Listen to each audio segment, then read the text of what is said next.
Hello, how's everybody today? I'm going to talk a little bit about health today, in response to some people who were having a discussion about our blog, one of our blogs. We have two blogs. We have Truth24-7gospel.com blog and Truth247health.com. Um, so those are two of the blogs that we have. And we also have a store, which is Truth-Ambassadors myshopify.com where you can go purchase some items. Okay, I appreciate those that have shopped and bought some items, and we're waiting for some more people to buy some things.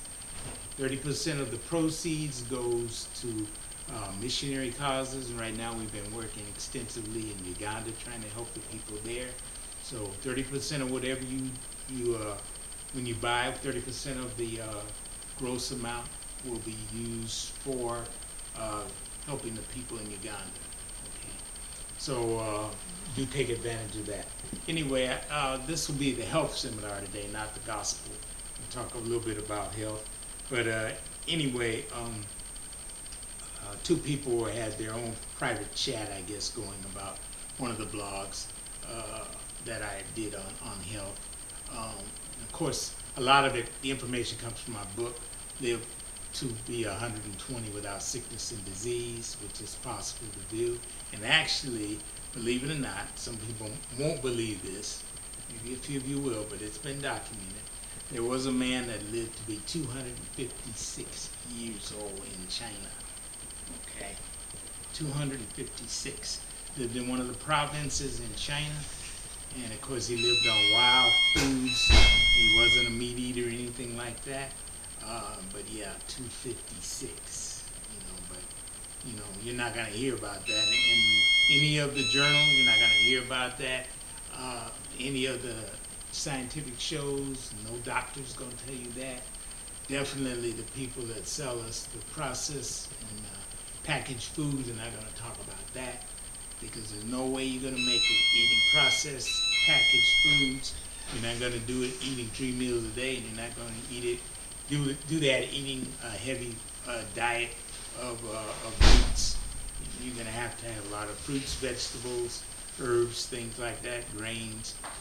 But anyway, yeah, 256 years old. I can't remember his name, even if I could read it to you. I still couldn't pronounce it, but it was China.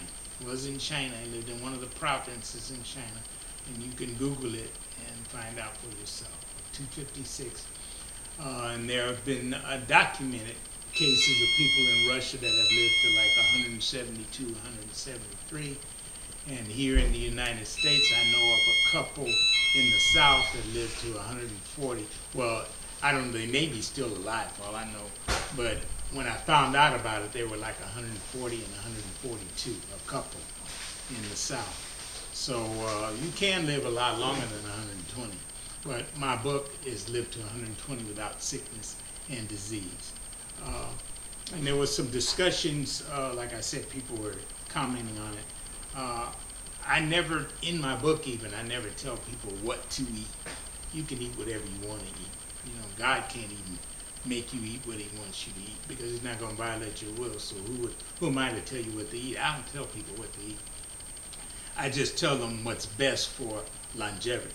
Now, there have been people that have lived over 100 that drink every day, eat meat all the time. I'm not saying that that's not possible. But I know one thing, that person that did eat and drink like that lived to that age, would have lived longer had they not eaten like that. So even if they lived to 110, 115 eating and drinking like that, they would have probably made it 150, 160 if they had, because it's a fact that eating dead foods causes death, and eating live foods causes life. I mean, it's just common sense anyway. But anyway, you can eat whatever you want to eat. You can drink whatever you want to drink. You can smoke 10 packs of cigarette a day if you want to.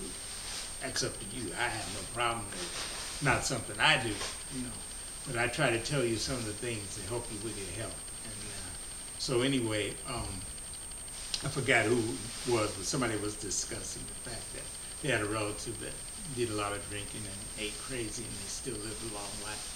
I never said that you wouldn't. But like I said, if you do live a long life eating and drinking like that, you could live a lot longer if you didn't. So in our country here, we eat 3 meals a day, which is not necessary, but people tend to do that. My wife and I, we don't eat 3 meals a day. We'll eat like basically 2 meals a day. But we try to stay away from packaged and processed foods, though, as much as we can. Now, here in America, it's very difficult to eat totally perfect. I mean, it's almost impossible, because in the Western world, it's about making money, and they'll sell you anything, and they don't care, because it's like I said, it's about making money. When you care about making money, you don't care about people or their health, then you'll do anything. So that's why we as consumers have to beware and be wise ourselves, and not go for everything they'll try to sell you just because they want to sell you. Somebody wants to sell you some cyanide tablets, I don't care how much it is on sale and how much they tell you it's good for you. You have to have enough sense to know it's not good for me and don't buy it. So that's what it is. You have to use your own common sense. And a lot of your health, you have to be conscientious about it and concerned about it yourself, and not put all of your health needs on somebody else, so-called professional, who may not even like you. How many people have went to the doctor in their lives and asked them to see their medical credentials? I know I've never heard anybody that has. Most people don't. They may not even be a doctor for all you know. And then even if they are a doctor, you don't know what they were taught to get their certificate. I know one thing: doctors are not required to take classes in nutrition. So that's one thing. And you are what you eat. Common sense would tell you that you are what you eat. Just like you would not put milk in a car and expect it to run. You put gasoline, because that's what it runs on. Our bodies runs on nutrients, and you got to put in something that has nutrients in it. And nutrients come from live foods, not dead foods. I'm not saying there's no nutrients in dead food, but there's a lot more nutrients in live food than dead food. So, again, you do what you want to do. I'm not trying to preach to anybody to tell them what to do, but I do advocate, eating live foods, though. You should, but if you don't want to, then you don't have to.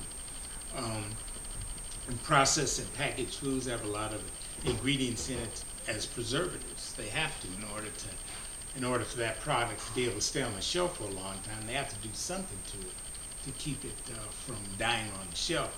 So whatever they do to it will affect your body in some way. So anything packaged and anything processed has to have went through some type of treatment. That's the point. And whatever treatment it went through can affect your body. So you need to keep processed and packaged foods to a minimum. Now, I know everybody has such a busy schedule that, it's hard for them to cook from scratch each day. But it's not impossible to do. And what you can do is you can get you a crock pot, and which my wife and I, we've been using crock pots for years. And you can cook up a real good meal in a crock pot on a weekend and have enough food to last you for that week. And you may supplement it with other things, but you'll have the basis of your food in that crock pot. It can be done, and it doesn't take a lot of preparation to do that. All you got to do is warm it each day. Then you shouldn't use a microwave. That's another problem for another day. Using a microwave. Those types of rays are not good for your body, and they're not good for your food, even though people do it. So anyway, those are some of the things, some of the tips that I have. Like I said, you can take them or leave them. You can do whatever you want to do, And it's not like I don't care about people. I do, but I know people are going to do what they're going to do anyway. We just try to advise you of some things that are wise, whether you want to take it or not. Again, that's up to you. We do care about your health. We care about our own health. We care about people, or else we wouldn't do what we do. But you have to also care about yourself and make the decisions. Decisions are always going to be made by you anyway, regardless of what you do or you don't do. You make the final decision. But to have more information to make a determination on what you do and don't do is always better anyway. you can make a better choice or a wiser choice. So I hope everybody is healthy and whole. Stay healthy and whole, and try to eat wisely and not depend on the so-called professionals for your health care. You know, do a little thinking, do a little investigating, do a little analyzing, do a little studying on your own, and find out what's good for you, what's not good for you, and make your choices based on that. Okay? So again, in the description box will be any link to any of the information, including a link to the book, which is on Amazon.com if you want to purchase it. So everybody have a blessed day today. We love you. Have a blessed weekend, and we will talk to you or see you next week. Be blessed.